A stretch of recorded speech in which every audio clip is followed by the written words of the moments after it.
Okay. So our first order of business is the minutes from our last meeting, which you should all have gotten. Any questions, comments, additions? I don't have it. Okay, motion to accept them? Make a motion to accept the minutes from the meeting date of, what's the date? November 7th. November 7th. Second. Okay. Artie? Yeah, Yes. Yes. Do we have Stuart? Yes. Barry? Yes. Paul? Yes. And chair votes yes. Okay, and now, one of our main objects is talking about the Needham Power Choice program and the update, and we're thrilled to have Marlena from Mass Power Choice to talk about the outreach. We were just talking off the record about the fact that the pricing cannot yet be announced. It was discussed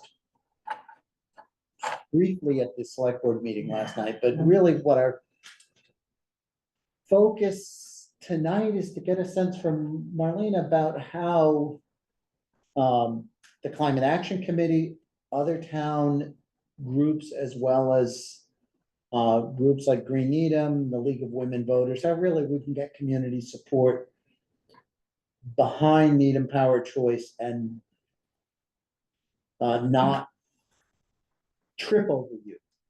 To take your lead, carry your coattails, and so we'll turn it over to you. And you're muted too. Hooey, can you hear me now? Yes, Yeah. thank you. Great. All right. Thanks for having me. Nice to see you all. And congratulations on your contract. It's a big deal. I put together a few slides that I thought might just help structure the conversation, or just at least provide you with some background information. So if it's okay with you folks, I thought I'd share my screen. And Great. we could use those to start the conversation and then see where it goes from there. So can somebody enable my sharing?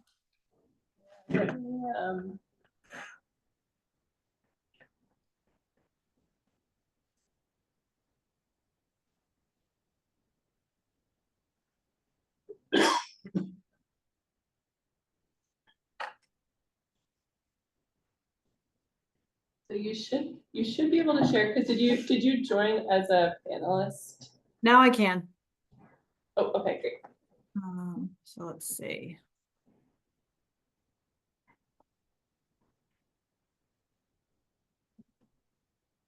So let's see. I don't know which.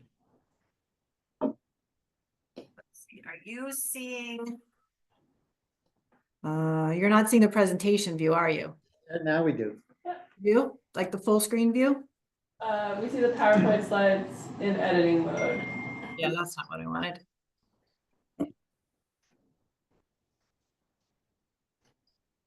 Let's try it again. I don't want you to have to see all the garbage on the side of the screen.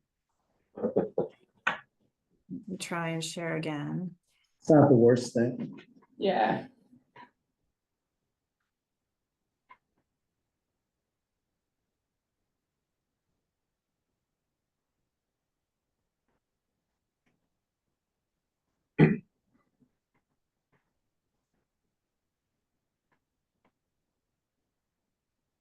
That look better?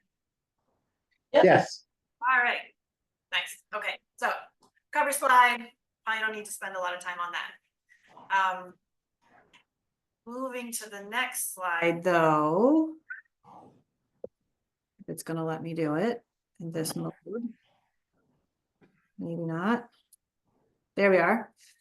I thought I would give you the launch timeline just to kind of ground everybody. So yesterday, December 3rd, the electricity supply contract was signed. After that, and this is the launch timeline with regard to outreach, really. So there are 2 mailings that are going to go next. On December 30th, it says estimate because we still have to get Constellation to confirm these dates. This is something we negotiate with them. But right now we're planning to do a coming soon postcard mailing on December 30th. The purpose of that is really just to give everybody that's eligible for automatic enrollment a heads up that they're about to get an official notice about that. The postcard doesn't say automatic enrollment though, that panics everybody. It just says there's something coming soon. And then a week later, the opt-out notice itself is mailed, and that's the notice of automatic enrollment. So it goes to everybody on Eversource's basic service. Then on February 8th, that's the opt-out deadline. So that's the deadline for opting out if you don't want to be automatically enrolled. As a reminder, you can opt out anytime after being enrolled. So it's not an opt-out forever deadline. It's just if you don't want to be enrolled automatically at launch. So that's February 8th, and then March Meter Reads is when the program starts. So between January 6th and February 8th is when outreach and education is most focused. That's the regulatory requirement. And that's also when you have everybody's attention, because that opt-out notice landing is what really makes people sit up, take notice and say, wait a minute, this is real and it's going to impact my bill.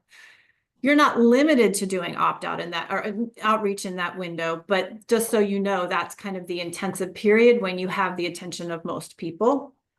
Typically, the messaging is very focused on what the program is and how it works, because you're introducing this concept of the program, you're introducing automatic enrollment, you're introducing the concept of electricity supply versus delivery. It's a lot of stuff just for people to understand the program fundamentals. But some communities do opt up messaging at the same time as the program is launching. It's just really up to you folks. Most communities don't, but Newton definitely did. So and we can certainly talk about what they did. But generally, you'll see as my footnote on this slide, if you're thinking about messaging around opting up, which is what I understood to be an interest of the committee, that really is a long conversation with the community. And so I wanted to show kind of what that means with the next slides. So first, this is just general opt-up rates. So opting up, I should back up and say, I mean, encouraging people to choose that 100% renewable option. So we know you've got some extra renewable energy in the default, which is the option everybody's going to get automatically enrolled into if they don't make another choice, but you've got this other 100% renewable option. And frequently climate action committees are very interested in promoting that option. So this shows you what opt-up rates look like typically, or actually not typically, that what they look like across the communities that we are serving right now. Some of these communities have default program options with extra renewable energy in it. Some don't, but all of them have a 100% renewable option. And so that's what this is a chart of. And generally, you'll see the opt-up rates are pretty low. Under 2% for most communities. There's some hovering around 2% or just over 2%. And then on the far left, we have a whole bunch. Well, a whole bunch. We have 4 that have higher rates. Those communities, Cambridge, Acton, Newton, and Lincoln, have achieved those higher rates because really of the 3 things I mentioned at the bottom. Clear municipal leadership support for opting up. The second one is the community's already predisposed to being very receptive towards sustainability messaging. In general, communities with more conservative political leanings have been less receptive to opt-up messaging. And then the third big thing has been a core of volunteers who just create a constant drumbeat of reminders to opt up. And that actually has been, I think, very important in Lincoln, Newton, and Acton particularly. the volunteers and that the just constant reminders to the public about opting up as an option are the reason they've seen higher rates. But generally, they don't always have those rates right at the beginning. So if we look at the next slide, which I don't know why there's a delay in it. Can I ask you a quick question? Yeah, absolutely. Yeah, so it's really clarification. Could you just refresh the opt out and opt up meanings? Yes, opt out means you don't want to participate in the program. Right. But that assumes, I presume, that everybody's in the program. They have to opt out versus they're not in the program, they opt in. And what you're saying is it's better to do an opt out because that gets greater participation. Well, so to back up, by state law, all of these programs use an opt-out model. So Needham's is no different than any of the others in the state. So what that means is all the customers on Eversource's basic service, meaning customers who don't have private electricity supply contracts, are eligible for automatic enrollment and will need to opt out if they don't want to participate. So if we go back to this slide, January 6th, that green box, that's when the notice goes out to all those customers that are eligible for automatic enrollment, which will be most of Needham. It's most of the people that have Eversource's basic service. So if they don't want to participate, then they have to opt out. If you choose to participate, you retain the right to opt out at any time in the future also. Okay, thank you. And then, yeah, and opting up means choosing an option in the program that has a higher renewable content than the default. So for you folks, your default is the standard option, and you're going to have an extra 15% of your electricity come from renewable sources in that default option. So everybody that gets that opt-out notice is, if they do nothing, they're going to get automatically enrolled in that default, that standard option, and they're automatically going to get an extra 15% of their electricity from renewable sources. And that's the middle priced option in your program. But they're going to have the option to choose to get all of their electricity, meaning 100% from renewable sources, but you don't get that automatically. You have to ask for it. That's opting up. You can also choose to opt down to the basic option, which gives you just the amount of renewable energy required by state law, which is basically the same thing you get from Eversource. You're just going to get a Needham price for it. Okay. Excuse me, we had one question. Yeah. Up here. Yeah, Barry. thanks. Real quick, so if you're not currently an Eversource customer, if you've already switched to another supplier, will you be automatically opted in? No, nope. The automatic enrollment is only for those with Eversource's basic service, and they're the only people who are going to get the coming soon postcard and the opt-out notice. That's the way these programs all work. If you have a private electricity supply contract, you're not eligible for automatic enrollment, but you can choose to enroll. You just have to take a step to do it. And that means you could go online or call a customer support and provide your Eversource account information, just like you would signing a private supply contract. Do we know why Lincoln has such a high opt-up rate? Was there anything specific about that particular effort that stands out or not? Lincoln is a very, very small community that is very progressive, and everybody knows everybody, and they have a relentless green energy committee. Okay. Yeah. I think it's unique to the culture of Lincoln.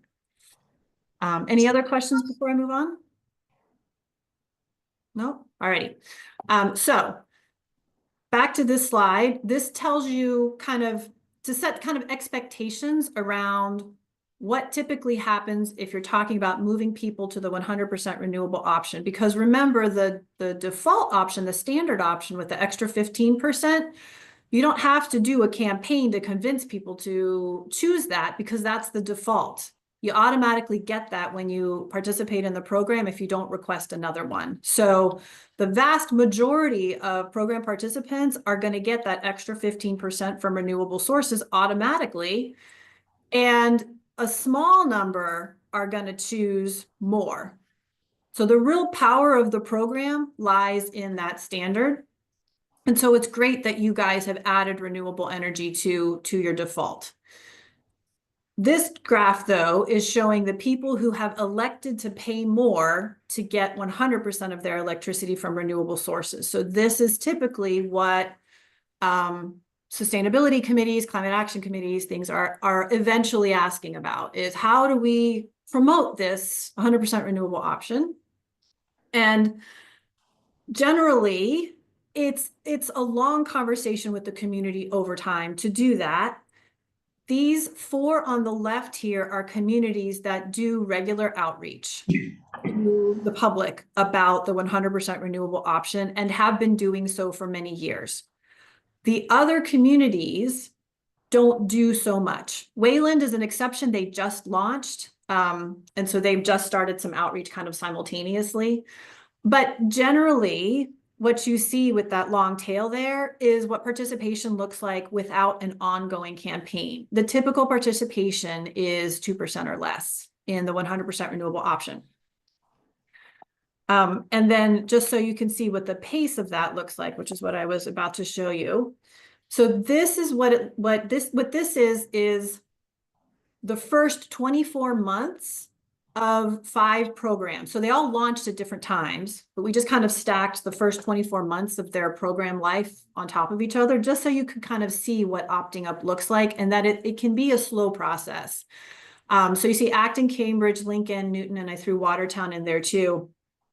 And you can see that it's just a very slow, gradual climb. So that's what I meant earlier when I said opt-up campaigns are long conversations with the community over time. So, They don't it's not a skyrocket at launch. so to kind of verbalize it, in the case of Newton, it looks like they went from 5.5% to 8% over a 9-month period, 10-month period. Yeah, yeah. And they've been hovering around 8% for their program for a while now. Yep. And so Newton is the one. Lincoln, so I'll back up. Lincoln may have done outreach around the 100% renewable option at launch without engaging us. So Lincoln, because they're small, their committee's highly engaged. Their committee likes to do everything themselves. So they didn't use us for a lot of their outreach. They just kind of ran off and did it. And I didn't always hear about what it was. So I would imagine Lincoln did quite a bit of outreach, the Lincoln Green Energy Committee. Because as I said, they're relentless and they know everybody in town. So I think that's what got Lincoln's number up high at the beginning. And then they kept kind of hammering away at it. Newton, the city staff was actually involved in partnering with Green Newton to do outreach around the program and also about opting up at the same time as right when the program was launching, kind of in that first 30-day period. So what the city did is we created a set of generic informational materials, made sure Green Newton had those, so they had the official materials and there wasn't confusion around what was official and what wasn't. And then Newton went out and used those generic materials, but focused on the opting up component. And they did a lot of presentations, but also the city was behind them. The sustainability director was talking about opting up. The mayor was talking about opting up. So I think that's why Newton was a little bit higher at launch too. And then Green Newton has just kind of continually hammered that opting up option home over time. But Newton's really been hovering around that 8%, 9% mark for a little while now. And I think that's because their default option now is like 95% mass class 1. So the difference between the default and 100% is really small. People don't really see the motivation to opt up further. So I think that's why Newton's opt-up numbers kind of tapered off a little bit over time. But they originally got up above 2% because they did the outreach simultaneously, but partnered with Green Newton for a lot of it. So, go ahead, Mike. So I read a little bit late, I apologize, but it would seem to me that your best time to get people is to get to people who care about this stuff early and do it before the thing launches. Get people to just do it at the front end. Would seem to me that would be a concentrated opportunity to get people. Certainly, that's when the program is drawing the most attention because there's a mailing that's going out to almost everybody in town. And the only, so there's two parts of it. Yes, you have almost everyone's attention. It's a new program. Everybody's talking about it. People are going to their neighbors saying, did you get this? I got this. What is this? Right? You've got information sessions. Coupled with that, though, is the reality you have to explain to people what the program is too. But if you have a group of people in town that are already predisposed to being receptive to opt-up messaging, launch would certainly be a great time to kind of take them by the lapels and say, now's your time. You can take a big step. And since you're creating the initial collateral, we meaning the town, the CAC, as well as Green Needham could take that and come up with a unified messaging and get that out to that more targeted audience, building off of what you've already done. Yes. Yep. Yes, absolutely. And so if I can go to the next slide. Well, So I would just say before you change, could I just confirm something? On all these graphs, are all these based on the median plan opting up to the highest percentage? Or is any of this, with any people that have opted down to the lowest then opting up to the higher? this is not looking at where they came from. It's just looking at total enrollments in the opt-up option. Okay. Is it all class one? Is all this opting up, is it all pretty much class one recs, or is there? Yes. Yep. some These are all 100% mass class one options. Yep. Yep. I would just say, absolutely, we would love to have that messaging support from Green Needham perspective. And just also, I think is that, at least for my senate, the committee, but also for Green Needham, we would love to have that material and get it out early. We would work closely, with the committee here in the town to do that, because I really do think that's the best chance to get the people who are sort of more predisposed to do it. Yep. So absolutely. So let's just talk about kind of like what efforts communities have done, just in case that's interesting to you folks. I just put together a list here of things I've seen communities do. No one of these things is a silver bullet, but just in case these are useful, handouts and tabling events are the most common things communities are doing. Handouts which can be used at tabling events, but also other places. Social media is another one. Some communities do outdoor signs and banners. Email newsletter, door hangers, tax bill inserts is another one. Acton's doing something called a business badge and they're also doing a progress bar. I flag those because they're interesting, not because they've been hugely successful, but just they're interesting. So actually on this slide, that round icon, you see that round logo, we are powered by Acton Power Choice Green. They designed that and they're offering it to businesses that enroll in the 100% renewable option. And there's a business page on their website and they get to use that as a big sticker in their window or on their website. So far, I think there's only 9 businesses listed, but Acton is trying that to try to engage businesses, which is kind of like my segue to talk about who's your audience. Needham Power Choice is going to be available to both residents and businesses in the community, and small businesses are definitely the kind of customer that would participate in an aggregation program, and they're designed to be very small business friendly. Not so much large businesses.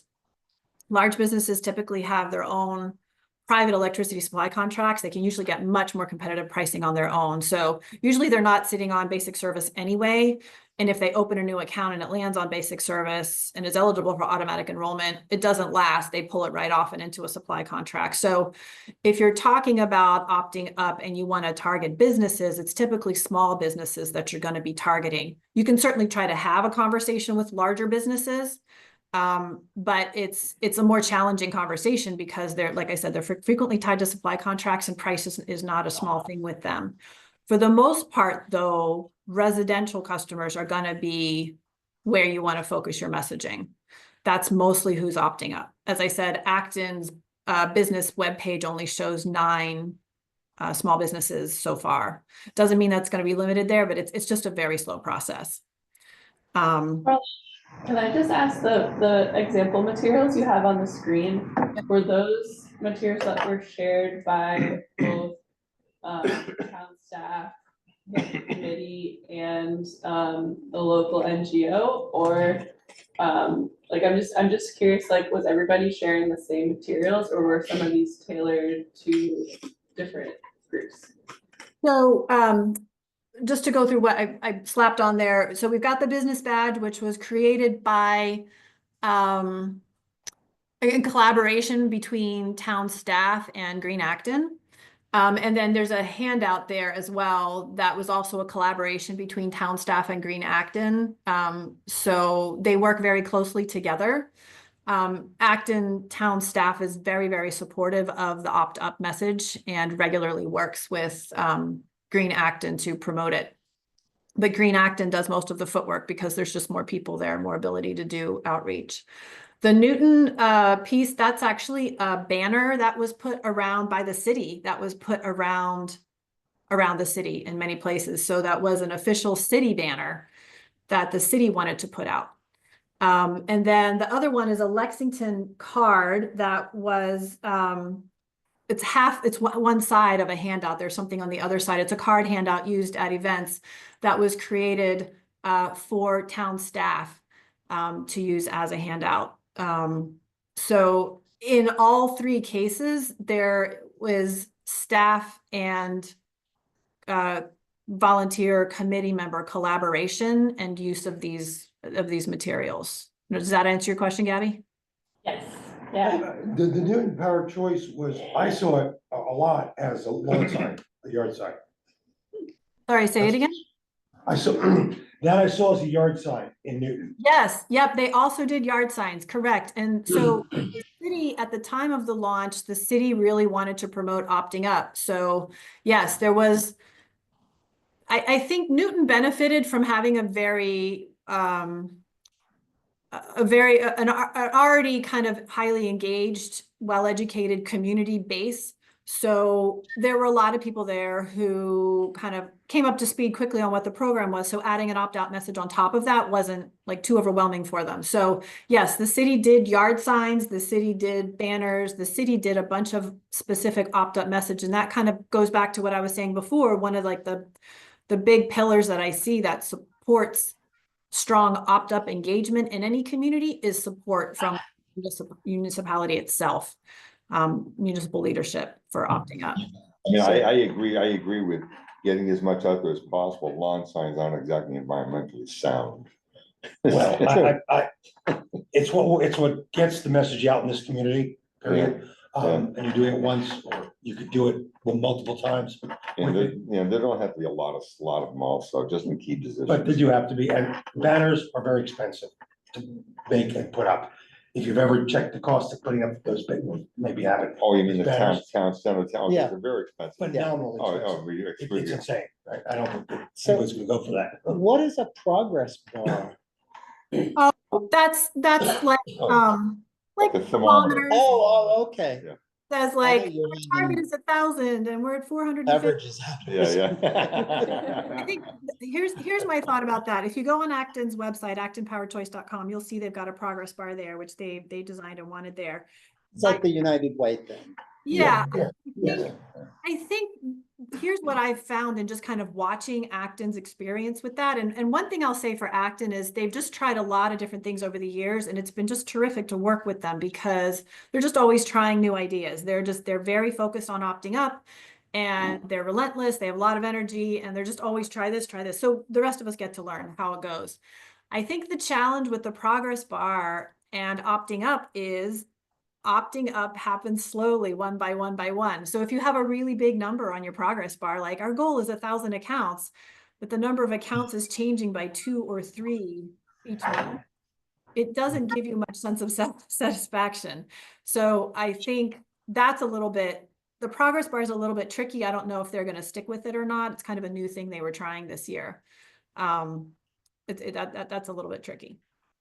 One thing I was gonna throw in too about the business accounts, just from my professional life, I found that some customers, if you want 100% green as a small customer or even a chain of banks or something, an aggregation is a great way to do it if you've got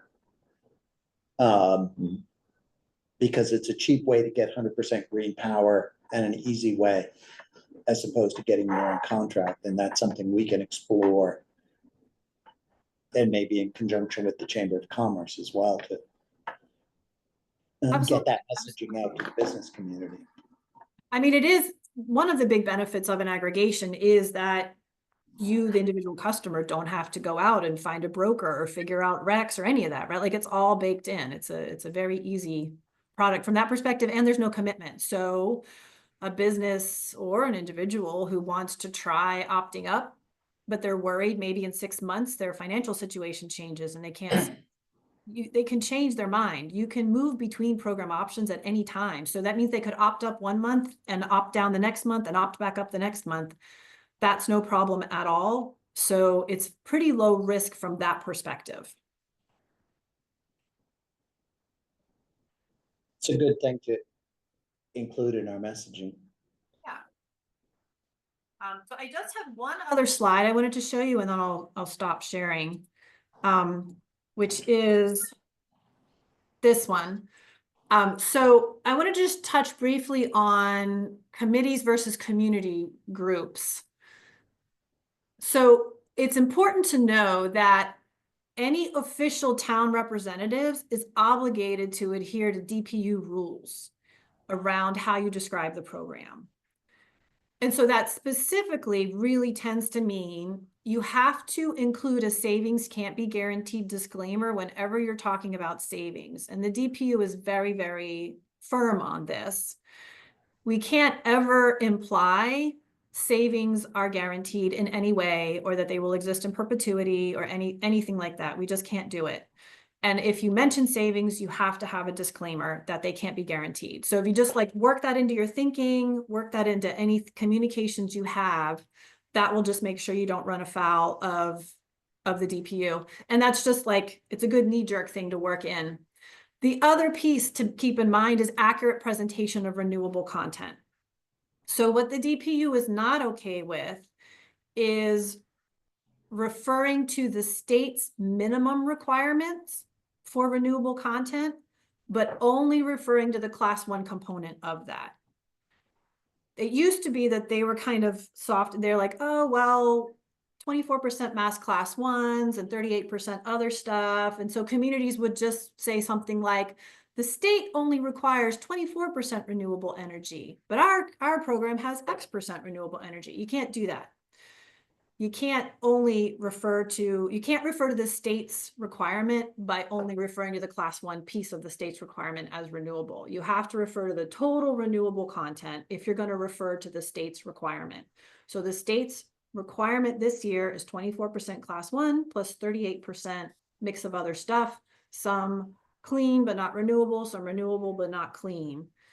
So you have to say that it's 62% this year is the total number. You can't say 24%. So that's something, and you folks might not have been headed in this direction, but a lot of people like to kind of start nudging in that direction because mass class 1 RECs are the most valuable RECs, and the other stuff people don't have as much respect for from an environmental perspective. And so when you're talking about what the state requires, it can be hard to say the state's renewable energy minimum is 62% because it seems demotivating. Why do we need to get more than that? That sounds like a lot, the public thinks.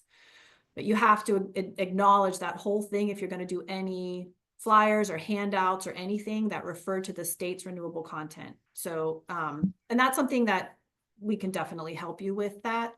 So that's something, go ahead.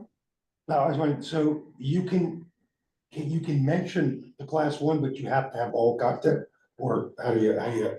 Yeah, so if you're going to mention the class 1s, you're going to have to frame it as that they're class 1. So what used to happen is people would say, the state only requires 24% renewable energy. period. And they would say, but our program, or you could, through us, you can opt up to 100%. Look at that big gap, right? And the state said, no, you can't do that. The RPS is 62% this year. It's 24% class ones, 38% class twos, and a bunch of other stuff. So you have to say, if you're gonna refer to the state, you have to say it's 62%, 24 plus 38, or if you only want to talk about the class one recs, you can't present them neutrally as that's all the renewable content in the state requirement. You have to say the mass class one component of the state requirement is 24%. You have to specify what it is, if that makes sense. Can you say, for example, our program has 50% more solar and wind power, as a reference to class one, and kind of ignore that 38%, or, which we can get into. You could say 50% more solar and wind than the state's mass class one component, but you can't say 50% more solar and wind than the state overall, because you would have to take into account the wind and class twos as well. It seems like it would be simpler, and this is more for us, for everyone to have the same messaging. I agree. Yes, absolutely. I mean, I do think we need to, I haven't had that conversation with Kate to see what role she thinks staff should play in helping to like push opt up. I mean, it's nice to have these examples from other communities to refer to, but I think that is something I just need to get cleared. And I do know that Kate would have our heads on a platter if we as Green Needham or any community group started deviating from the DPU. Well, frankly, I just from Green Needham, we don't want to. Because consistent messaging is much better and more important. When we've done programs, we don't want to try to fool people. We want them to be accurate. So I think we want to work with you, to make sure that we can say it in the most convincing way and still be fair and accurate for the state. But I absolutely think we should all use the same messaging. And I would advocate, or within this group, that if it's necessary, that I would like to see us say to Kate, we would really want your assistance in helping to do this, and we'll do it in a consistent way. And that would be like. Yeah, I was just gonna pretty much agree with what you said, that we should know exactly as described in writing, what the DPU rules are in terms of how you communicate this. And then I think, to your point, from that, you should probably have in writing what the messaging is that you want to settle on. And everyone has that. It's the same songbook, and everyone, I just think you need to be really careful about it. Yes, in everyone's best interest to do that, because all you have to have is someone deviate from that in let's say the wrong direction. And then all of a sudden you start losing trust of what And it actually I've means. seen people do that at the beginning of aggregations, which aggravated me. Do you have, I assume, Marlena, that you have some language you could help us with in terms of how to message and package this particular issue? Which aspect of it? Well, particularly, let's say when we go, we don't, in this group, know, when we go to present the Needham Green or even the Needham Standard, to how we phrase that. I guess that's, rather than us trying to wordsmith it, if you've done that already in terms of ways that both meet the DPU's requirement, but also are good marketing. Yeah, I mean, I can pass along whatever materials that we've used in other communities, absolutely. That would help. In general, I think, so different communities want to do it different ways. Some want to talk about price, some want to talk about renewable impacts, some want to talk about greenhouse gas emissions. There's lots of different ways to come at, the value proposition of opting up. So I guess part of it's going to kind of depend on what you guys think is most compelling in Needham. But yeah, I can share what some communities have used. I guess like Newton's approach has been very academic. I'm trying to think, I don't know if I've seen anything recently from them because Green Newton's kind of taken the lead and I haven't seen their materials in a very long time. But I know generally Newton's been taking a very academic approach because Newton's full of academics. So that they know their audience and they high detail, like lots of numbers, lots of math. So I think some of it's going to just depend on, like, you guys know Needham and what's compelling in Needham.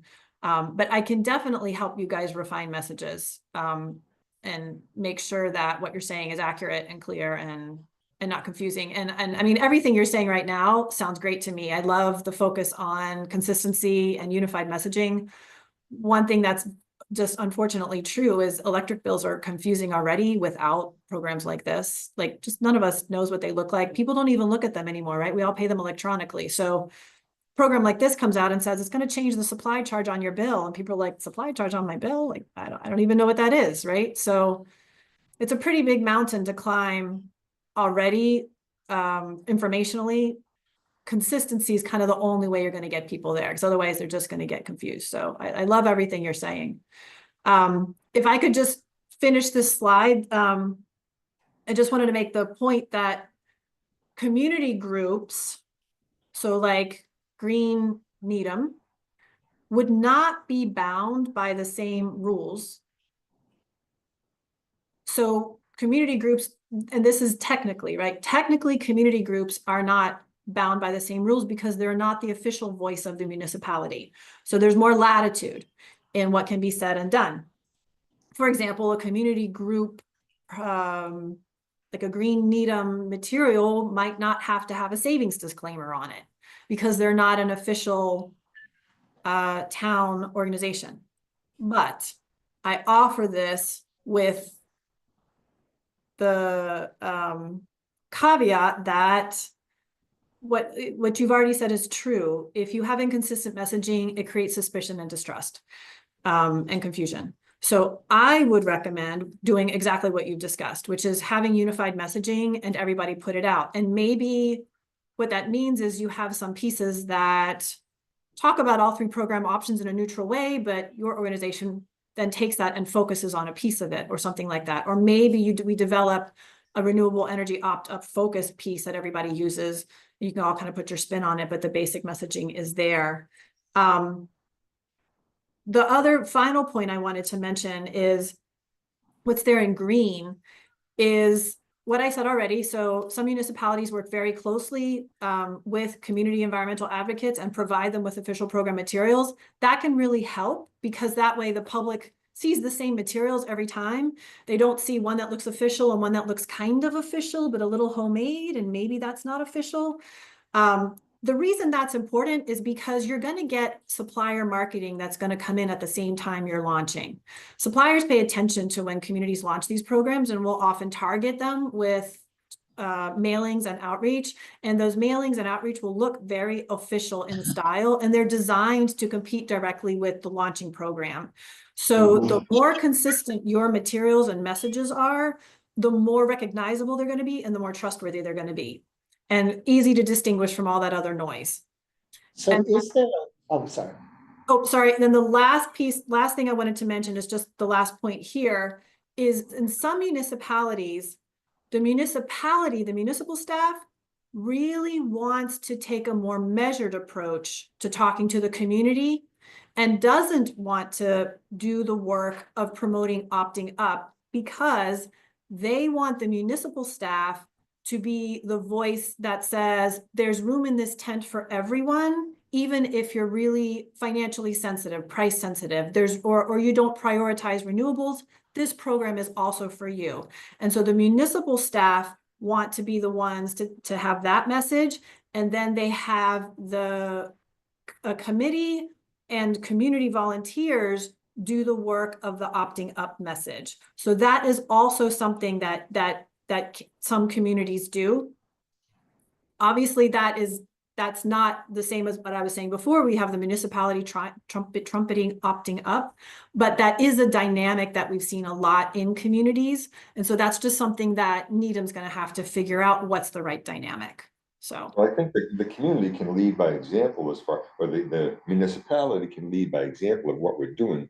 But as you're saying, and how they talk about it, without making people feel as though they're less than other people if they're financially strapped and they can't opt out, something like that. So, but again, leading by example is a good thing, and the communication you're talking about makes some sense as well. Yeah, I know. And leaving other groups to talk Well, more about, focus on that part. I don't think you necessarily, those two aren't necessarily in conflict. Mhm. And I would not want to be in a case where the municipality is just like not talking about it, not encouraging it, doesn't care about it, because then it doesn't look consistent. Mhm. I think it can make sense if you ask a group like Green Needham to really focus on those people, Mhm. encourage them, but I don't want the municipality saying, well, it really doesn't matter. Right? You would like that messaging to. Well, I don't have think I don't consistency. think she said it doesn't matter. I don't think she said that. Well, but if the messaging is consistent, there is that sense that there's a good thing, you can do this. Well, it's consistent messaging, but then there's, for example, if Green Needham is doing a larger push for the opting up aspect of it, I don't think the messaging from the municipality should be the same large push for opting up per se. I don't think that doesn't have to be the same. The messaging, there has to be a baseline messaging, and then there could be the Green Needham extra bonus. So you're saying like if the municipality, if from the town side, we're putting together like 2 postcards and one has all 3 options and one just talks about the 100% green, but we put both out for residents and then Green Needham just takes the 100% green. No, Is that what you're I think saying? you have to be I'm careful. not saying. You have to be careful. I'm not because then saying you that, lose no. the consistency. Yeah, I'm not saying that. at I all. think that's No. But That's what we have to discuss. as Gabby said, ultimately she has to go to Kate, the town manager. And, I assume Kate will listen to you, but in the end, it flows down. And then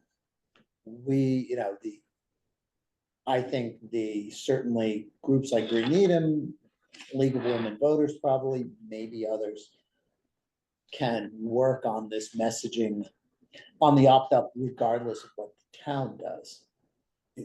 One Well, question I had for, She's not saying the town can't mention the. no, opt-out. but It's just not as intense. But if the town, We need enough if the town is going to mention all 3 options, going to familiarize people. Or give encouragement for. Right. For- Marlena, is there a prohibition on an outside group? I like your use of the term NGO. Makes me feel important, but to, using the same, that Needham Power Choice logo. Can that be used by Green Needham, League of Women Voters, private groups for messaging that is separate from the towns? so that's a decision for the town to make because it's the Okay, town's logo. The only thing I would suggest considering is that when you see the logo, you would assume it's an official communication. So if the logo is appearing on a piece of materials created by a private organization or a citizens group, and that messaging is not the same, or the quality of the materials aren't the same, or the clarity is not the same, that might undermine some of the branding and the branding consistency. So I think it's for the town to decide. But I think I would be careful about how it's used and just make sure it's always being used in a way that is consistent with how you want to present, how the town wants to present the program.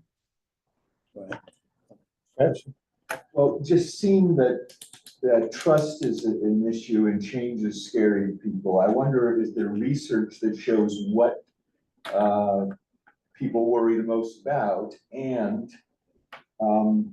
does it matter if a group that's going to field problems and questions and monitor performance of the program, if that is set up in advance so that people know there's a quality control built in or something like that? So it's kind of a 2-part question. Well, I mean, our role as your consultant is to make sure the electricity supplier abides by the contract provisions and to make sure everybody's in regulatory compliance. So I suppose if there is an entity that keeps an eye on things, it's us. That is our role. And we report to the town on enrollments and electricity use, like kilowatt hours and all of that. So we submit those reports to the town based on reporting that we receive from the electricity supplier. And you've got the customer service line as well. Correct. Yep. We're the ones talking to the customers, so we're helping them fix their problems, and also because we're the ones actually taking the customer support calls, we hear about the problems early and we can get them escalated and solved. All right, that's what I didn't know, okay. There, So just quick question, Gabby, if you had any conversations yet with Kate about how they're gonna promote this at all? The only conversations we've had with Amy, who's our Director of Communications and Community Engagement, was about our broader outreach plan over the next couple months. I haven't talked to Kate specifically about outreach focused on pushing the opt up to 100% green. So that conversation needs to happen. I mean, I think that's. I mean, because we can speculate all we want, correct, about what we want to do, but until we know what the town wants to do, and then, to the extent we want to, play an alternate role, or at least enhance the communication, I guess is the better way to put it, to potentially, just make people aware or encourage, encourage the opt-up, that may be the role that this group plays in the separate communication.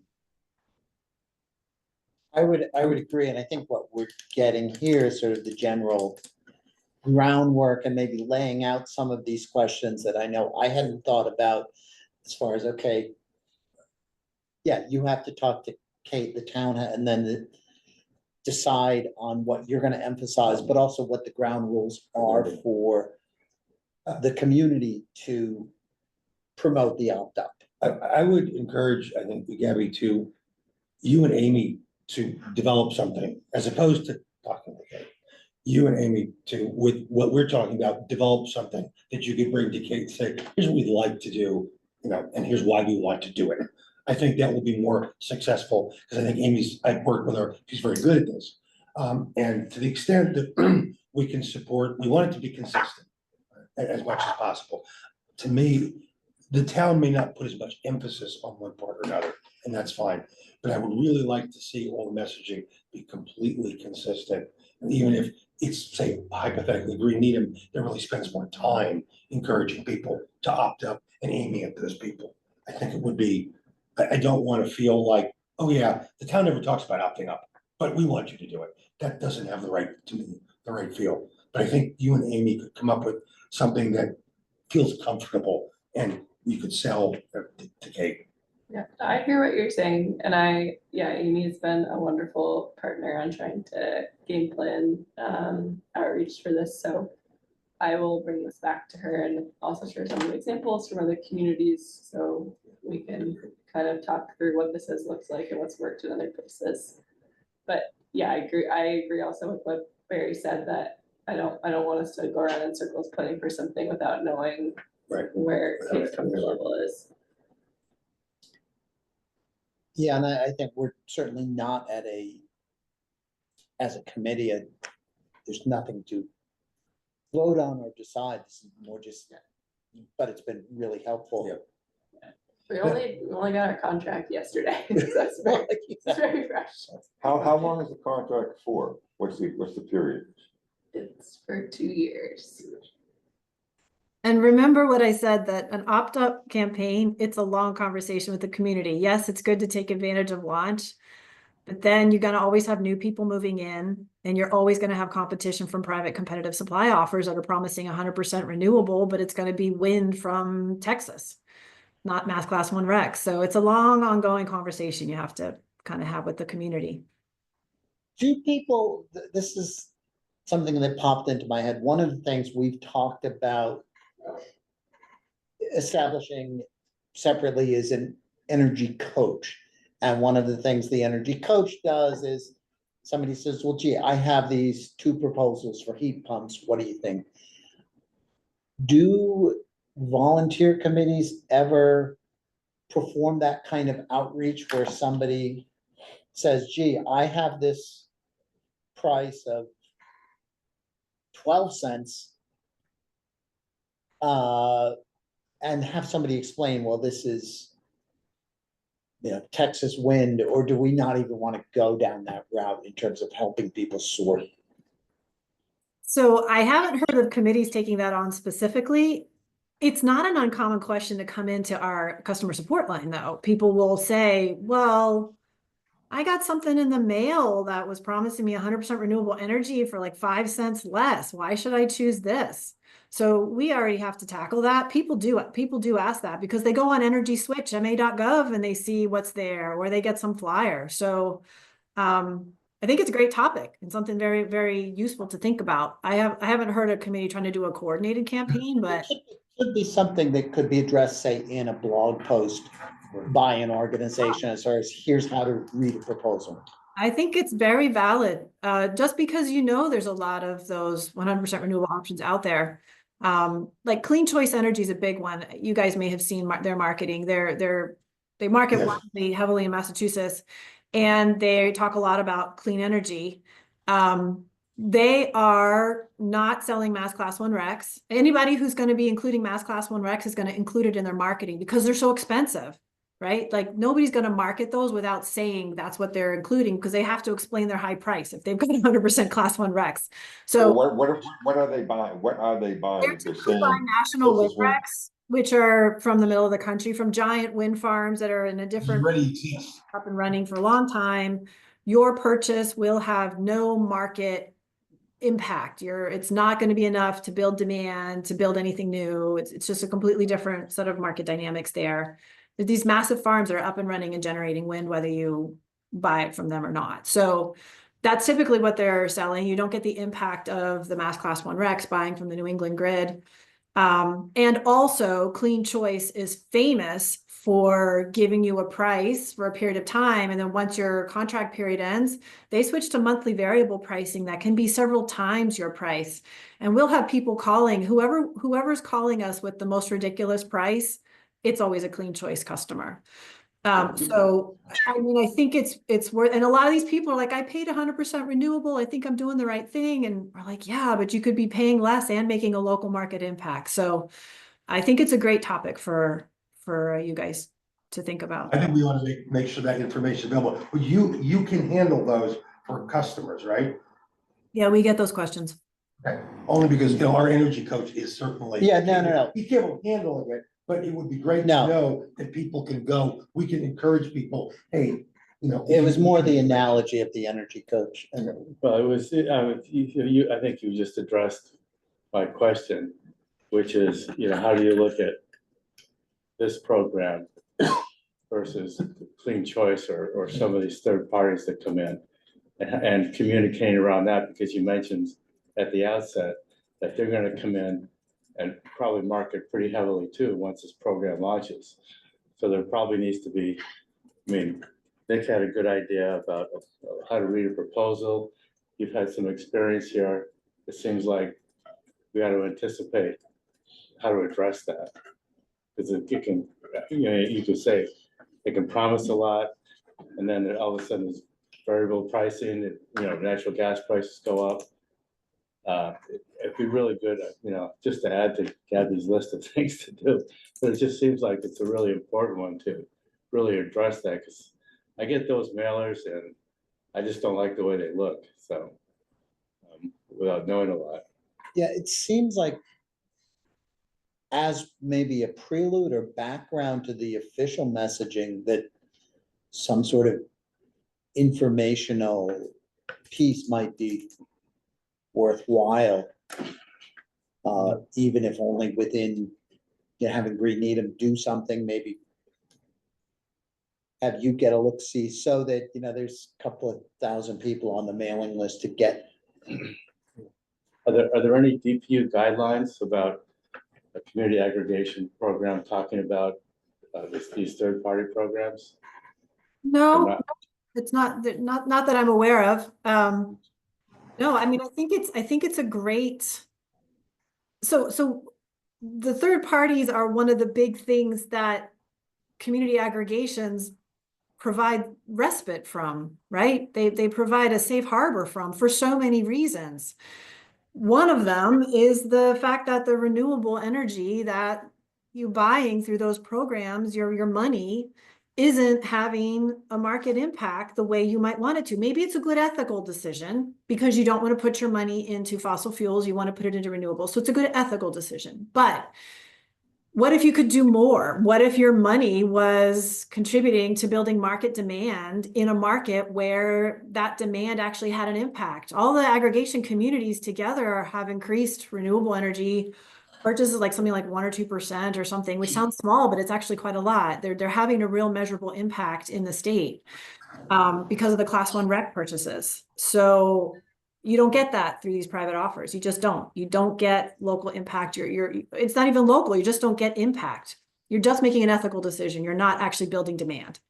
So I think it's really a good topic. It's very relevant and valid. And for people that want to do the right thing, I feel like a lot of people want to do the right thing, but have a very tenuous grasp of renewables. I wouldn't understand this if I didn't work in it. I mean, Mass Class 1 recs, I'm talking in code, right? So, right, if you can like lay it out, here's what here's why Mass Class 1 recs are valuable, why Newton has prioritized them, and why it's worth going in this direction instead of, paying a penny less per kilowatt hour and going over here.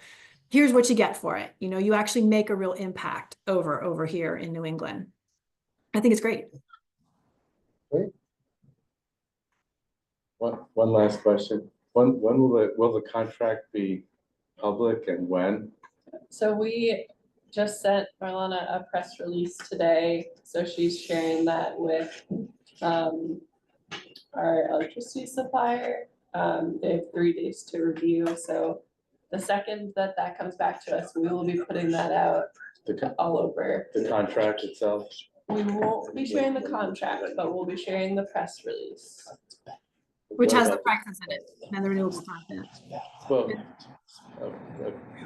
but it doesn't, I'm sorry, I'm getting in the weeds here, so I kind of apologize. The press release isn't going to talk about credit postings. And I'm not sure. We've got Constellation apparently on one side, that's the supplier. And I'm not sure who the counterparty is. So I know it's not going to be individual residential customers, I don't believe. So I'm not sure. It's not the kind of freedom, I don't believe. The town signs the contract. Okay. So when you sign a private contract with an electricity supplier, you're the counterparty, and then you're the one bound by the terms of the contract. With an aggregation, the town signs the contract, the town is bound to the contract, customers get to benefit from it, but they have the ability to leave anytime. That's really helpful. Are the credit postings, who does those? Credit postings? Say a little bit more about what you mean.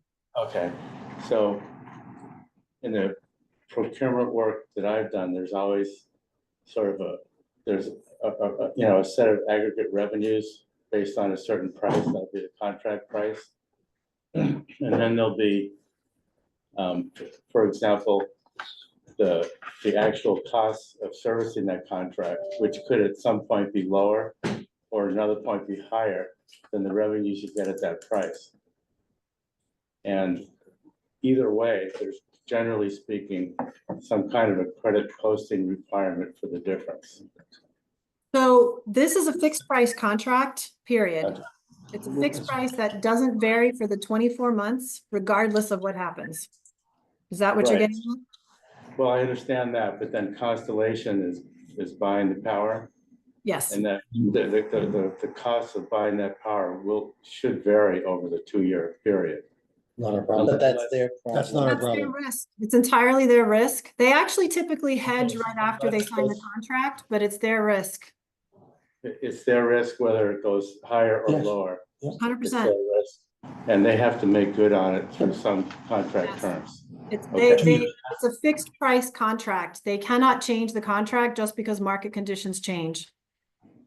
No, that, okay, but there is a credit aspect to this, and I'm not really gonna get into it.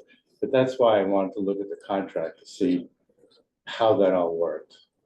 But if they're taking the full risk, Yes. regardless of where Yep. power market prices Yes. go, and they're a big enough company that they can deal with that. Yes, they take the full risk. And Constellation's actually been serving aggregations the longest of any supplier that works in this space in Massachusetts. They've been doing it the longest. So they're very, very well versed in how aggregations work and taking on this risk. Yeah, they're a really solid company for sure. Yeah. Okay. But anyway, that's why I wanted to see the contract. That's why the state did this program. It's very simple. I mean, But it's they not. take the risk. Well, it is with the contract terms, but from the point of view of the town. The sausage is packaged for Yeah, it's all us, packaged. and we enjoy it. Okay, Okay, this has been great, yeah, thank you. and thank you for joining us. Thank you, Melinda. Glad to be here. Glad to be helpful. Thank you. Okay, have a great night. Thank you. All right, thanks you too. Thank you.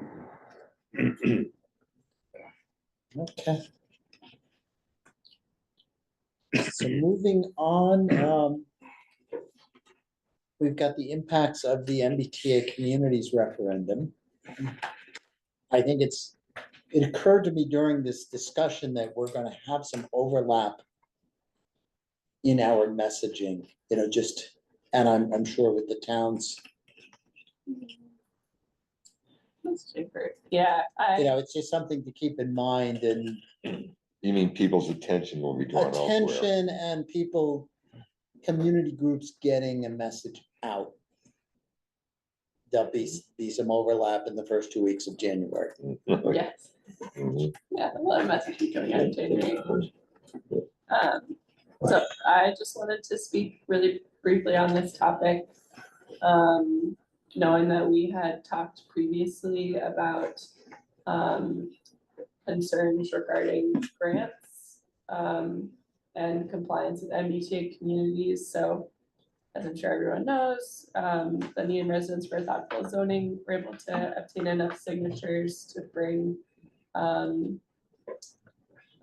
townwide special election in January, where we'll revisit the issue of compliance with MBTA communities via the neighborhood plan.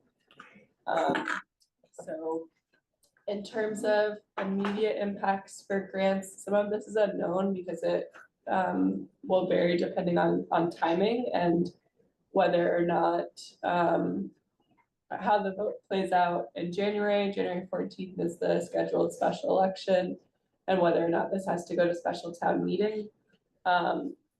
In terms of existing grants, the only outstanding grant we have that is identified as a grant that takes MBTA compliance into consideration is the Office of Energy, Executive Office of Energy and Environmental Affairs, EEA's Planning Assistance Grant, which we had applied in early fall for $45,000 for consultant work to help reduce impervious cover and promote low impact development measures. So that would help address some of our stormwater concerns. So we haven't heard about that grant yet. They haven't come to a decision about the award. When we submitted, we were in compliance with the MBTA community. So depending on when they issue that decision, we may be ineligible for those funds. I would say I'm more concerned about our future grants that we are planning to apply for. This month, the Department of Environmental Protection is supposed to release a drought resiliency and water efficiency grant for $50,000 that we were planning to apply for. They haven't issued the announcement for that yet, but it's supposed to be coming this month. And that might be another one we're ineligible for. Another concern with timing is for green communities. We were originally planning to apply for spring 2025. Assuming that we were able to spend down all the funding that we were allocated for this year. And that would be $250,000. So if we're not eligible to apply for that round, we would have to look at a later round. Well, if that's not until spring of 20, if that's not until spring, we are certainly gonna have any vote coming to a special town meeting well in advance of that. To vote again on some type of MBTA community. But at the moment, just to clarify, are we in compliance? We're in compliance until December Until- 31st. Okay, Well, We don't have. no, it's still. Why aren't we in compliance after December 31st? Because there was no vote been taken to change the vote at town meeting. Because, to be honest, because the select board is, that's the message they've been giving, that's the message they've been putting out there to the community. The EOHCL, I mean, they're the ones that technically get the vote of when we're actually not in compliance or not in compliance. And so so we briefly talked about not that aspect per se, last meeting with the planning board, but we briefly talked about what we do. You know, if the vote fails, what we do. I just put a message I just sent an email out to Leah, Alex, and Natasha saying, the planning board should plan in advance what we do, and that is that we should plan a meeting for January 15th or the 16th of what we vote to then send to the select board, so we can get ahead of this in case it fails. Because if it fails, you know, and so in that meeting has to have a 2-week notice. So in my opinion, the planning board should schedule a meeting for after the 14th, immediately after the 14th. If it fails, we have the meeting, then we decide what we want to send to the back to the select board, and then vote so we can stay in, so we minimize any risk, or if we don't risk anything at all. but just Yeah. to go back, so Yeah. technically, we're in compliance until but you're delineating what's at risk. Yes. Yes. Sorry about that. So we don't know Right. for a fact when we're going to be at risk. The We know other, what the select board says. the other item I'll just mention is climate leaders. So the first round is December 31st. And we can talk about this a little bit more later because I have the grant launch on the agenda. But the way that they've structured the designation program is that you can apply for the first cohort December 31st, or the second cohort, which is June 30th. Climate Leaders is going to take compliance with MBTA communities into consideration as well. We received our draft decarbonization roadmap from our consultant team in November, and knowing the work that needs to go into that document, it doesn't look like we will be able to make that timing for December 31st. There are some gaps in some of the data, and we need to do some more work internally with departments to get that information together and have everyone on the same page about what we're agreeing to for our 2050 goals to be achieved. That coupled with the fact that there's some uncertainty regarding eligibility and compliance with MBTA communities. I'm sorry, what was that data, the data that you said you have that is not complete, that has to be? The municipal decarbonization roadmap. Okay, yeah, I just want, I didn't. Yeah. So those are the ones that come to mind. Obviously, we'll keep an eye on this and see how things go in January. But I just wanted to mention that to the group, knowing that we had this conversation come up before. Are there any questions? Thank you. So basically, in your position, as you're looking at it, you probably wouldn't be applying, I mean, leave the MBA community's uncertainty out of it. If our data's not gonna be ready for decarbonization, you couldn't apply for December 31st then. I don't feel like we have sufficient time, knowing that we need 2 select board meetings and a school committee meeting to happen in that period. You which is- need- Yeah. Yeah, it's just, and I would like us to feel really confident across departments about this document. And I think we need to do a little bit of work on some of the data piece to get there. Stuart? Yeah, just, can you clarify, so the MBTA communities linkage into the Climate Action Committee, you're saying you're seeking some funds and we can seek those funds as long as we're an MBTA community? Or am I making a big leap there? I'm trying to get the connection. I think it was asked earlier, but I'm not clear. Why MBTA communities matters for us other than just sort of a macro perspective. So the state has said that communities that are not in compliance with MBTA communities will not be eligible for certain funds. And so that applies to several state grant programs. One's in January. Well, we've got one coming up this month for December. We had one outstanding that we're waiting on a decision from, and won't know the exact timing on, and then another coming in the spring. So some of that it's hard to like pinpoint exactly what impact this will have on each of those because we don't know what will happen in January with the vote. But I think it's important just to raise those, that this could be an issue for these grant programs. And at this point, the funding that you said in January and then the decarbonization roadmap piece too? So the decarbonization roadmap piece is for our climate leaders designation. So that's one of the, we're gonna talk about this in a little bit, that's the last piece that we need to get in order to make our criteria for climate leaders.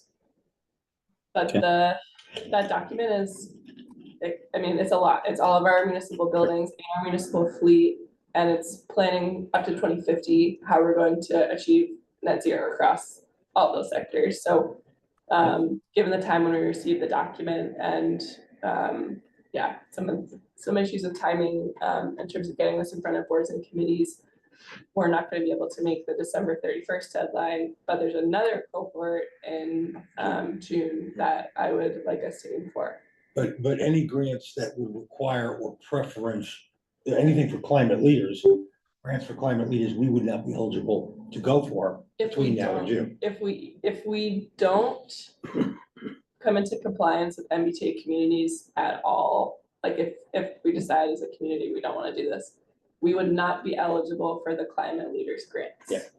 But at the moment, since it's the climate, as far as the MBTA goes at the moment, it's off to the side because it's not ready to be submitted until after the vote is known. Yeah, So that's Yes. important. we can kind of, But from a point of view of people communicating about the MBTA communities to people who care about this, it is important. to So, understand. and from the numbers you just thrown out, it looks like we're somewhere between $250,000 and $345,000 in immediate, funds over the next few months that could be at risk.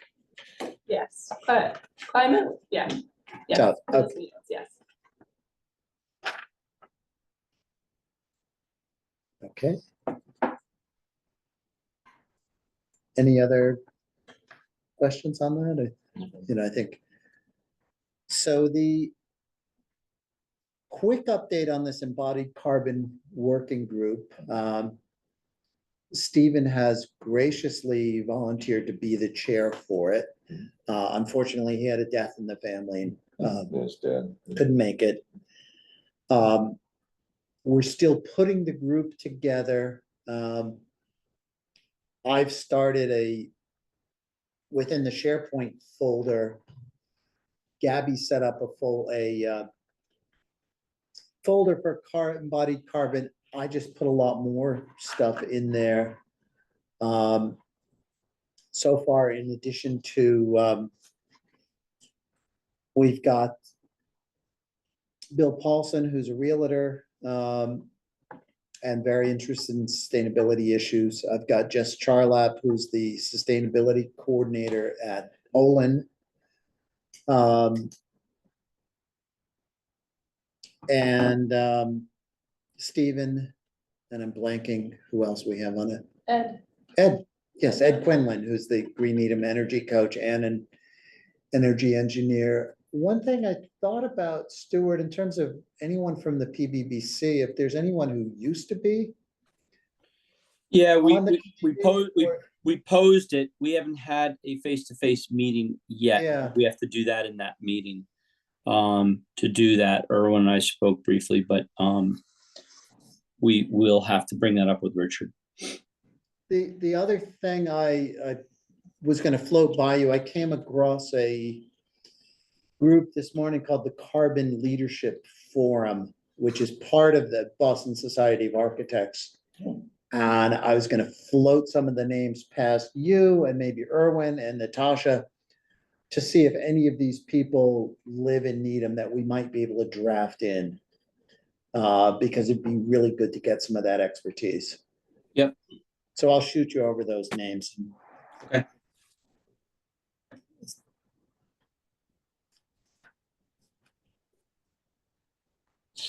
And that's the update on that.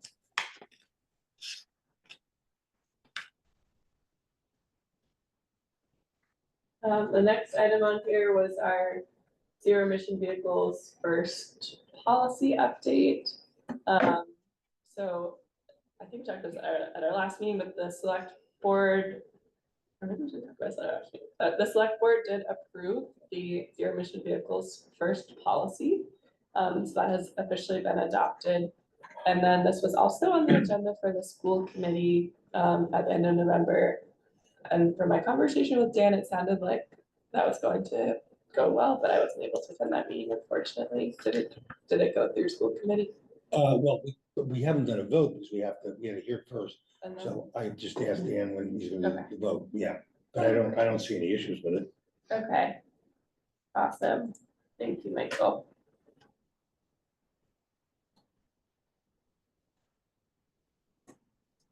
So that's quick for that one. And then the next item on the agenda was Climate Leader Communities Grant launch. So the Climate Leaders grants are officially out, the guidance is officially out for those. So there's gonna be two grant options for this program. There's an accelerator grant and then a technical assistance grant. The accelerator grant is the big one. That one is up to $1 million per municipality. This is very much in line with what we were expecting for the program.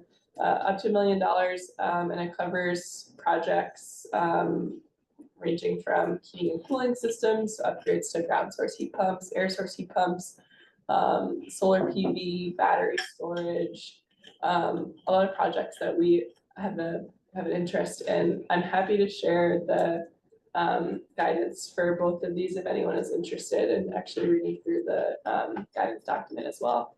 Is that 2 million total, or is that 2 million just for tech assistance? That's 1 million for the accelerator grant, and that is per municipality. Okay.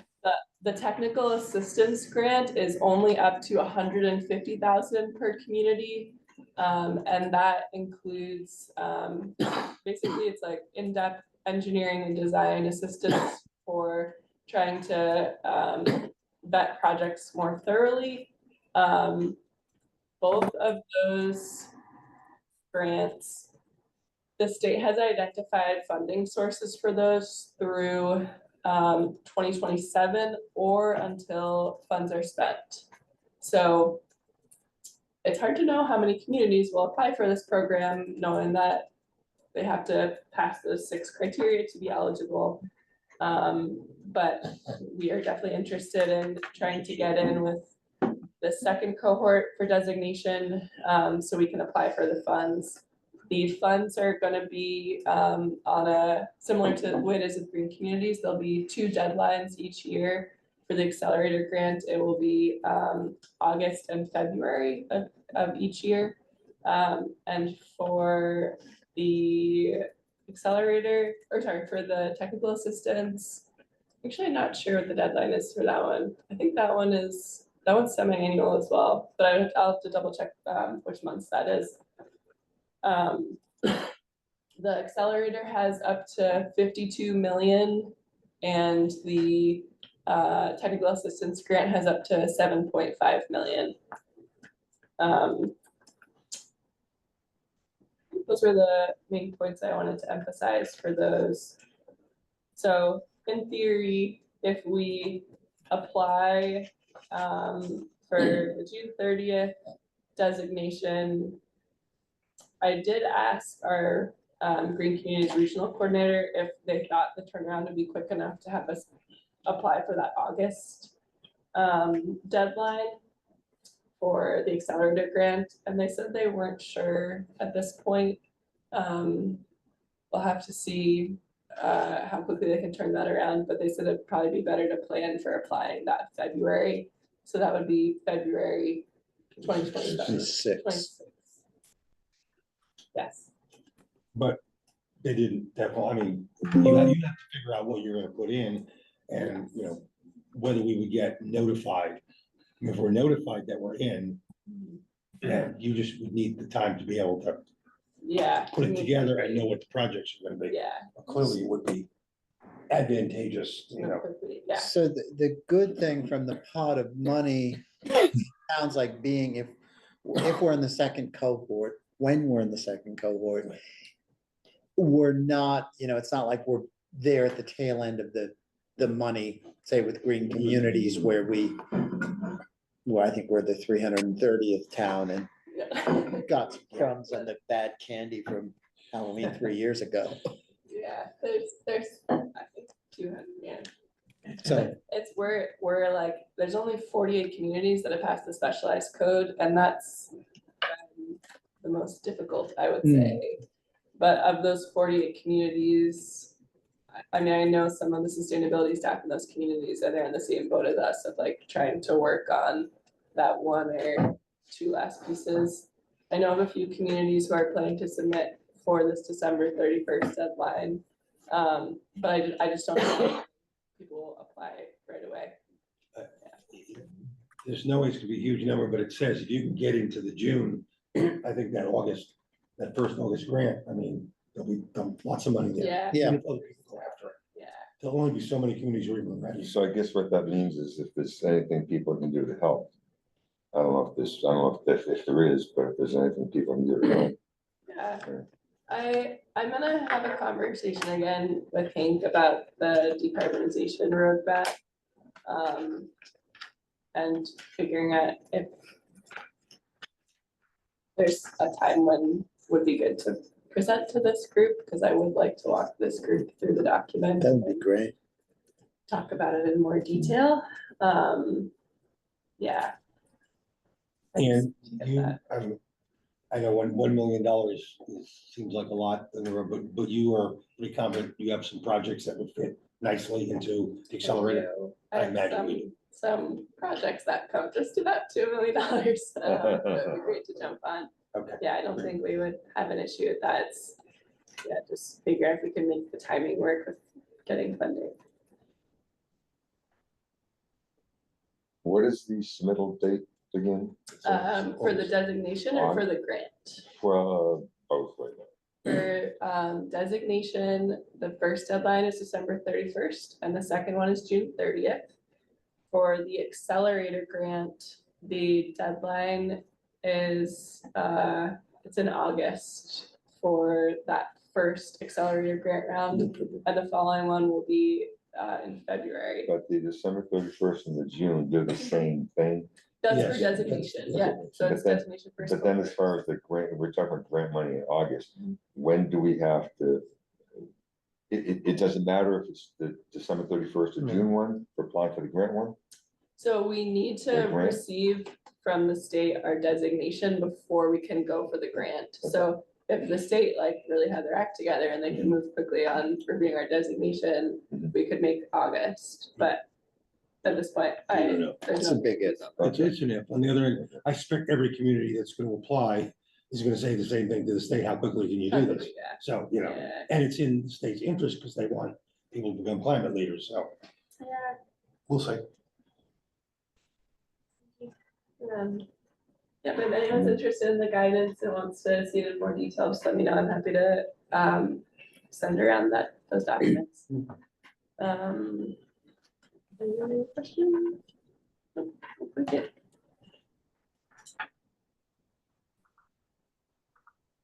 I think the last item was sustainability managers report.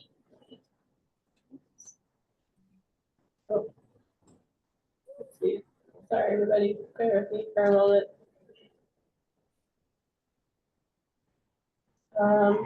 So this is the report for this month.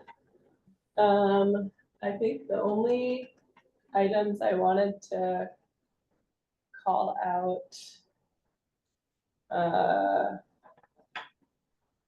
I've been helping with some of the information gathering for looking at the sustainability incentives for the Jack Cogswell building construction. On Monday, the PBC is going to hear from the folks at Weston and Sampson about that project. And as part of that conversation, there will be a discussion of those incentives. So maybe at the next meeting, Stuart, it might be interesting to hear a report out from you or from Erwin about how that goes with the UBC. Because there's definitely a focus on some great things with that building. And then the only other one I think I wanted to mention was we submitted a grant jointly with Charles River Watershed Association, DEDM, and NATIC. And that's through the EPA for their Environmental and Climate Justice Community Change Grants Program. And it is a large grant program, so we submitted for about 1.5 million just for Needham. And that would fund the construction of the soon-to-be designed DeFazio parking lot bioretention basin and the adjacent wetland restoration. It is hard to know at the federal level what's going to happen with these grant programs. And this is a very competitive grant program as well. But I think we put in a very sound application, so we'll hope for good results with that. The only other thing I'll mention on here, which isn't on the sheet, because this just happened very recently, is we've been working with Charles River Watershed Association to identify some funding that they already had from EPA to do design for this wetland restoration and stream daylighting by Alderbrook. So they've been able to cobble together about just under 50,000 for design for that. So we're working on the RFQ for that, which will be great because then we'll have design for that whole area. So if we do get this construction funding, we'll be well positioned to jump on it right away. Design for what exactly? So the design funding that CRWA was able to help us put together is for restoration of the wetland that's like just behind the top lot at DeFazio. Yeah. And daylighting of Alderbrook, which is over just in front of the wetland. That's an impaired waterway and an area where we have a lot of flooding. So the idea would be to restore the wetland so it can help with flood mitigation and also help to treat stormwater runoff, help us get credits for our federal NIPT stormwater permit too. Flood, water quality, Yes. and wildlife. Yeah, exactly. Yeah. Yeah, it's great. We're not that three. Yeah. Yeah, it's a really exciting project and hoping these go well at the federal level. Even if we didn't get these funds for construction, we will go out for other grants, I'm sure. But we were glad to be able to put this in because it's nice to put in a regional proposal that tends to play well with EPA. Great. Excellent. So the only, so just report something. So the Large House Review Committee is our first meeting it's not definitive, but it's likely going to be December 17th. Okay, so we've had a doodle poll and most people are responding for December 17th. And in that, we'll have a number of agenda items. One of them I put in there at the play at this point is actually embodied carbon. So it'll be interesting to see what comes out of the embodied carbon group from the Climate Action Committee. Do you, I guess you don't have a chair yet because you're just meeting. We haven't voted on one, but I Right. mean, at this point, I'm acting it wherever we decide, but. So we decided, so, I put out there December 7th, that whole week. A meeting for that whole week, I put an agenda items out there at this point, we've had a good slew of people that'll be on the. Great. meeting. We have a good slew of them, so I'm allowed about 14 people that are gonna be on it. There, I believe in that SharePoint folder that I just dropped stuff into this morning, that I think there's a one pager on embodied carbon that might, Okay. including, there's also some policy oriented stuff on embodied carbon. Okay, So you've got 2 weeks to flip through. yeah, there you go, yeah, so good, I mean, I'm, at this point, I'm putting every metric on there as far as what we're gonna look like, what we're going to look at as far as the large house review. I'm gonna try not to leave any stone unturned, and then we'll, as a committee, we'll have to decide what we're looking at. Great. Looking forward to, it's great to see all these pieces Yeah. coming together. Yeah. Okay, any other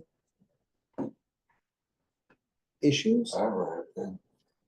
And I believe I have on my calendar that our next meeting is the 6th. We Jan- should or talk did about that. we were Well, I was gonna- gonna We say- were gonna That's shift fine. them around. Yeah, I know PPVC is meeting on January 6th. The Monday is always a challenge for us, so. Yeah, so I was wondering about the 8th, but, I'm free the 8th, probably. so the I'm out of town on the 8th, I think. The other option that I think worked well with schedules was the 3rd week, Monday or Wednesday. So that'd be January 20th or January 22nd. It would be great if we could think about what a regular date might be, like a Wednesday, first Wednesday, third Wednesday, that we're gonna go for. Mhm. Because Monday, if you're gonna do this, we're gonna have the same with PTBC, because it doesn't move Yeah. around school vacations. It would be great, Wednesday would be great from my point of view, I don't know about others, but. Or some I'm fine couples. with 8th, I'm fine with January 8th, Hmm. Wednesday. Well, no, we have this meeting, which doesn't necessarily have to be, but I would also like us to get on some regular schedule, because if I can put like the first Wednesday or something on my calendar, I can avoid some other things. Whatever we do on January. Yeah, I mean, I'm all for picking a regular date. And if Wednesdays are better, knowing that PPVC is on Mondays, I think that's certainly an Well, option. FinCom's on Wednesday, so I would be out on a lot of Wednesdays if we did that, but Oh, yeah, that's right. hmm, Which Wednesdays, third? Second and third, or second and fourth, first and third, Barry? well, January, February, we generally meet every Wednesday because we're going through every department, every department's budget. What time do you start, Barry? 7. Yeah.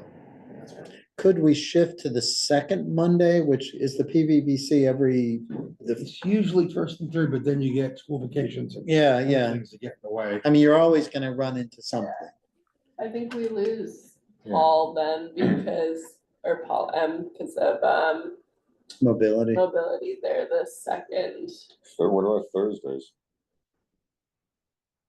Is Concom? Concom is Thursday. Second and fourth Thursdays.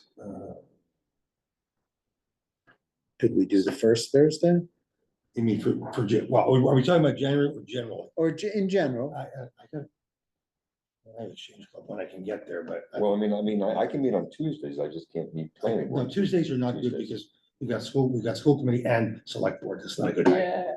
That's just not a good night for anyone. Yeah, but are they first and third, second and fourth? But you have select board too, which sometimes Yeah, can't meet yet. So you can't block her out all of all those. no, I'm saying they meet on a certain, planning board meets on a certain Tuesday repetitious schedule. But basically, Select board every Tuesday in the month, you have school committee or select board. And Gabby does need to be. Yeah. We try to not step on each other, but Yeah, sometimes we do, but got it, when we don't, it's every Tuesday. got it. For This is now, the we fifth could, Tuesday. we could look at the January meeting. Yeah, let's get that. And maybe would would the 8th work? No, you have, Barry can't, Barry can't. What about the 9th? What about the 9th? going once. Yeah. No choice. I mean, Sold for Works the 9th. works for me. Okay, sold for the 9th. At 6 o'clock. Okay, the 9th, okay, The The 9th of, January. is that Thursday? yeah. Yeah, it probably is.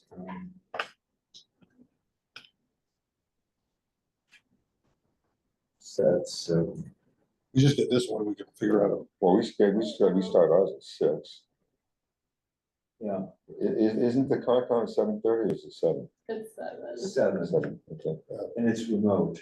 Oh, that's right. So it's, You can meet here, then go, you can meet here, then go into a closet over there.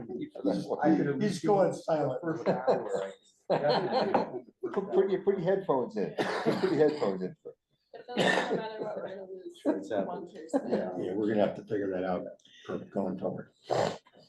So for now, we'll go for the 9th. For this, just for January. For January. Then we'd have to do it. And then we'll have to get the big calendar out, Yeah, get Cecilia on it. I'm happy to send around another doodle poll. And then we can see what the majority availability is. I do think maybe we're gonna have to just pick dates for 2025 and then we might lose one person. We might have each to alternate. We'd have to Yeah. find- If we can't find a consistent one, yeah. Okay. Okay. Okay, So, I move to adjourn. and second, Absolutely. okay, vote to adjourn. Stuart? Aye. Paul? Aye. Barry? Hi. Cameron?